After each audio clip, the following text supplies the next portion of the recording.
grabe. Wala pa yan. There's maunlad na ganda ng bato. Ay, kay ka nang rapol pa pala. Parang pag-tiplip yun. Ano? Ay, lintik eh. Okay. Good morning mga ka-explorer. Sa araw na ito ang ating content ay mag-explore tayo ng daan papuntang Dingalan. Magmula dito sa DRT. Magandang mga view rito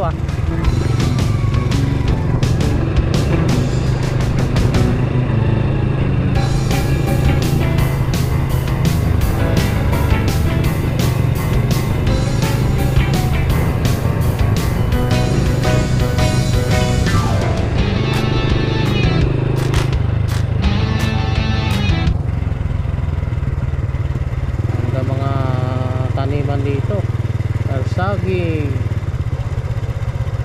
tapos tanglad, napakaraming tanglad. Yan ang pangkabuhayan ng mga tao dito sa DRT. Ayun, napakaraming tanglad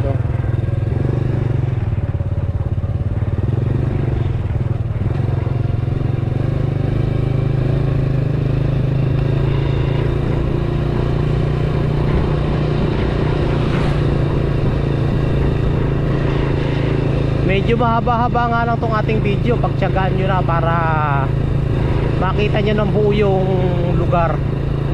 At least kung kayo yung pupunta dito, meron na kayong ideya tungkol sa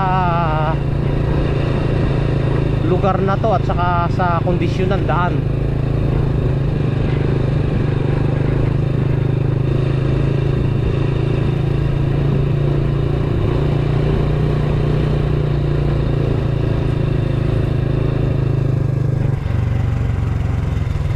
Saging, mga mais. Maganda rito pala, maraming taniman dito ng mga halaman maganda na tinataniman na. Dati puro sukal, ngayon may malalaki ng bahay Dati nung kayo pumunta rito, wala pa yan.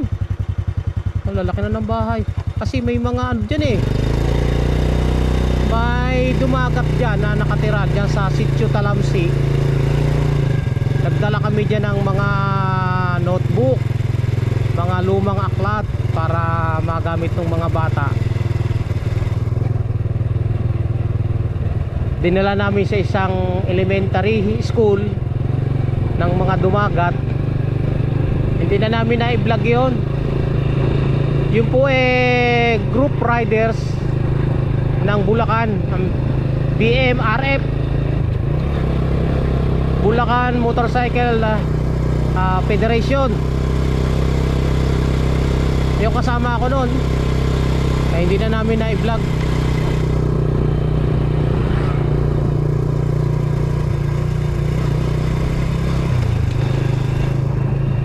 So itong content natin ito para ipakita sa inyo yung lugar na propose. At yan di naman maikakaila na magkakaroon ng kalsada magmula dito sa DRT Bulacan papuntang Dingalan, Aurora. Kasi mas malapit dito kaysa pupunta pa tayo ng Nueva Ecija para pumunta ng Dingalan, Aurora. Kung magkakaroon dito ng daan, dito na dadaan yung mga taga Metro Manila sa DRT kasi mas malapit dito. Sa kabila kasi ng bundok na yan, ano na yan Dingalan na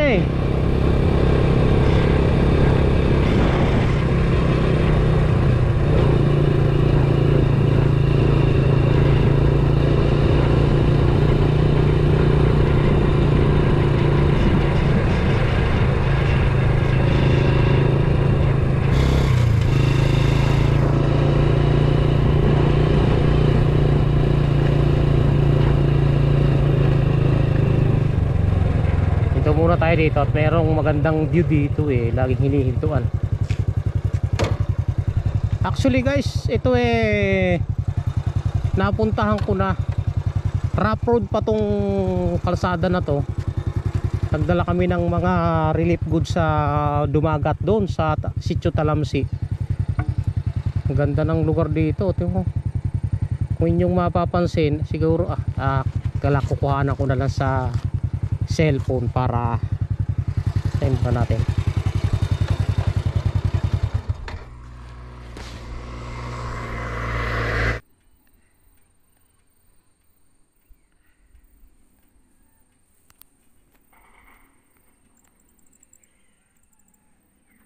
Yan lugar na yan ang isa sa maunlad na sitio dito sa DRT, sa Kalawakan.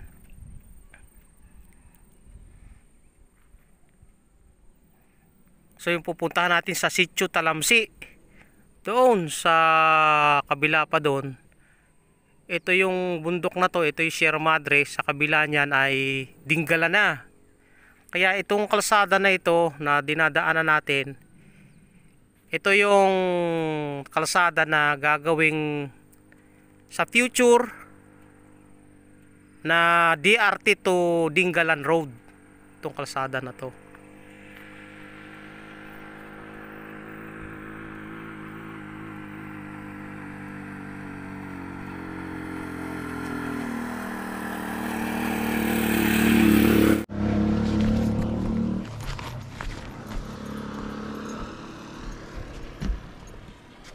Okay, tuloy tayo.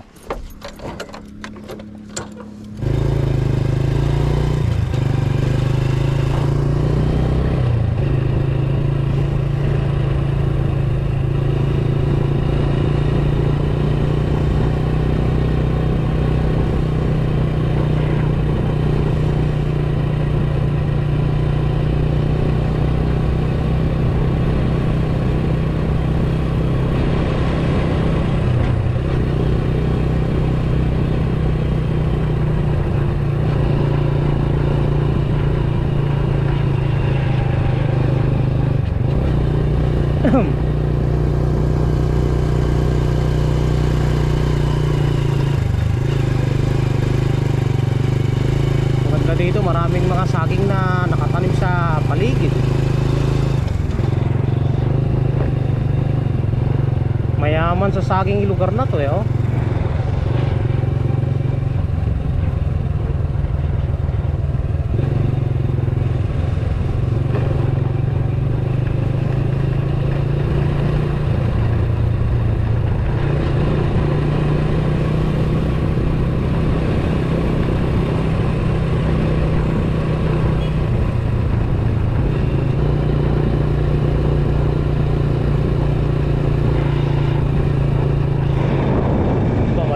Malawak-lawak tong farm na to. Mga tanim kamuting baging, sweet potato, kalabasa, mangga. Maluwang-luwang tong farm.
Aba, mayayaman ng may-ari. Ganda ng bahay, ganda ng bakod. Mayaman may-ari nito. Ang ganda ng view ng kanyang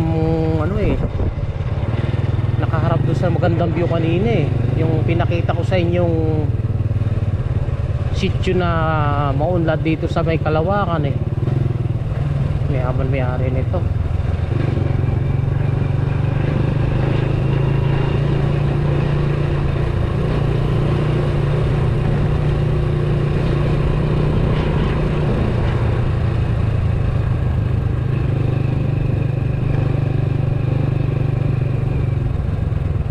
Ito yung sitio na to ay ano ba ang sitio to? Ayun, sitio Kawit itong nasa kanan na ito, ano? Lapitan natin para may evidence. Kaya pansin nyo mga guys, sitio Kawit itong lugar na to, yung sa kanan na ito. Okay, babalik tayo.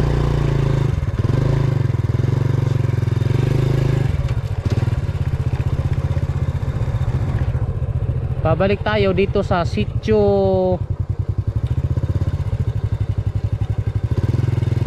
Talamsi. Ayun, medyo malayo nga lang at kukuhanan natin ng para may evidence. Kukuhanan natin ng ano sa video sa cellphone kasi mas malapit ang cellphone.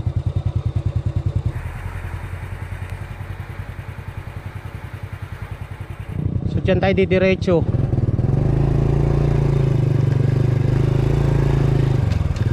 Sa lugar ng mga dumagat. Yan po ay narating na namin nung ito ay rough road pang kalsada na to.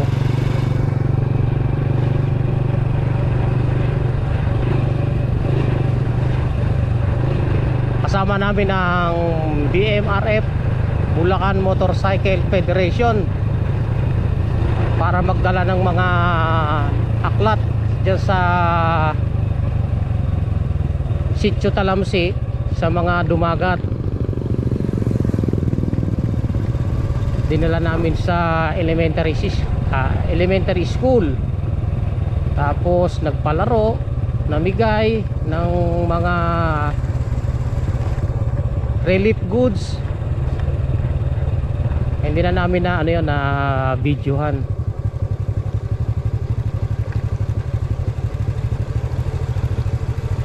Baka medyo matulas ang daan dito dahil sa may tubig lagi kalsada.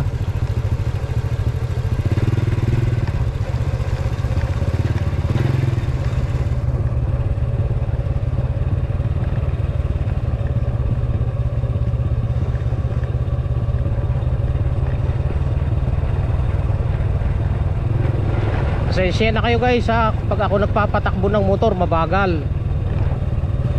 Hindi po ako matulin magpatakbo.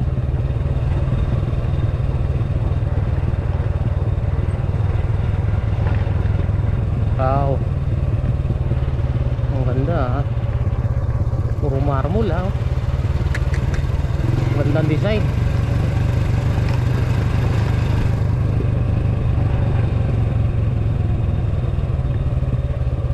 Ngayon hindi natin alam kung saan padadaanin yung malaking kalsada, doon sa sitio Kawit o kaya dito sa sitio Talamsi. Ang pinakamalayo kasing sitio rito, nasa pagkakaalam ko sa pagkakaalam ko lang, ay dito sa sitio Talamsi, sa lugar ng mga katutubong dumagat.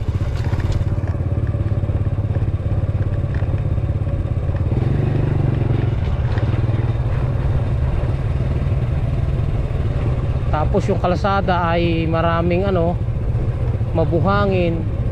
Kaya pag nagpatakbo ka rito ng matulin at konting preno mo, simple lang ang abot mo.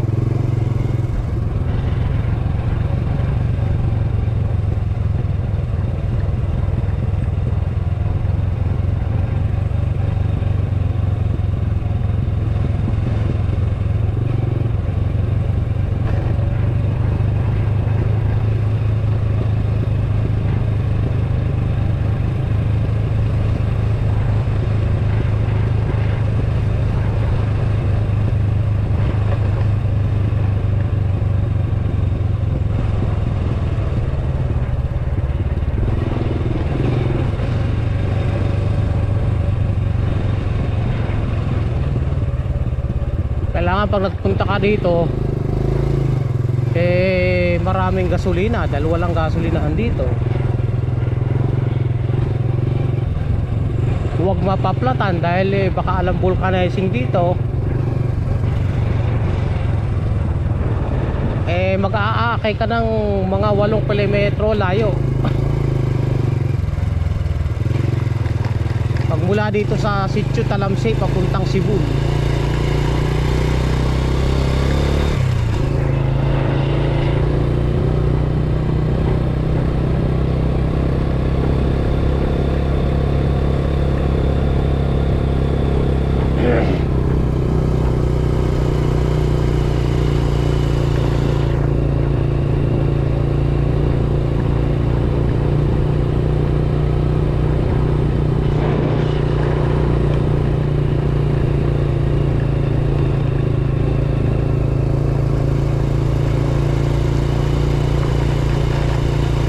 Grabe usok ng truck.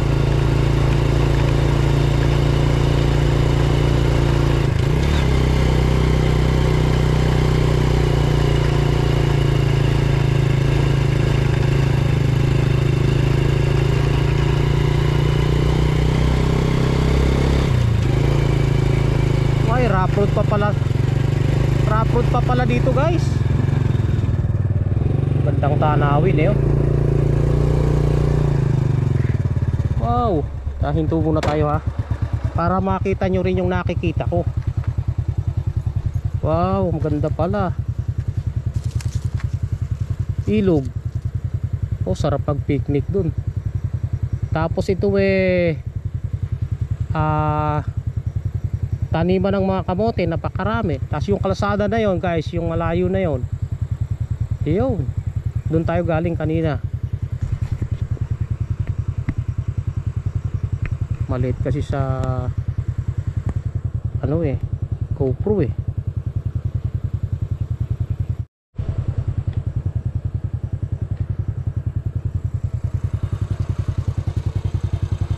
Kopya.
Hindi taga rito yun.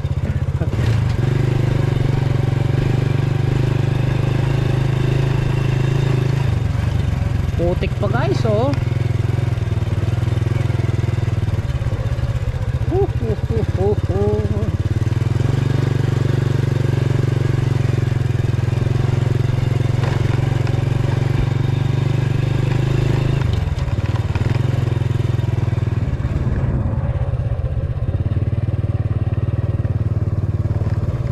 Baka itong Tagaraw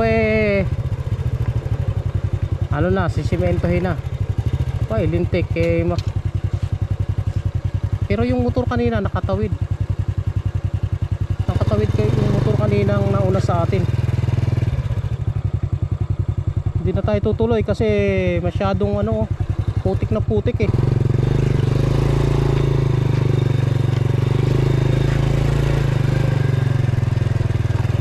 Ito po Sitio Talamsi sa Kalawakan, DRT, Bulacan.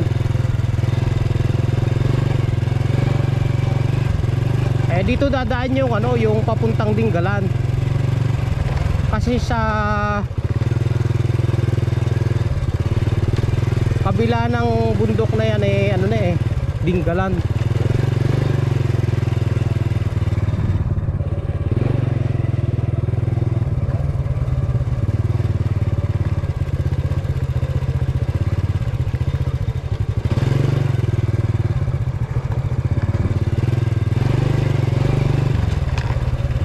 Balik tayo.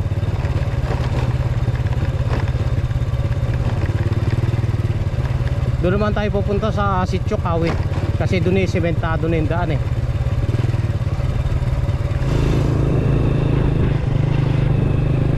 Kakaliwa tayo rito sa kalsada na to.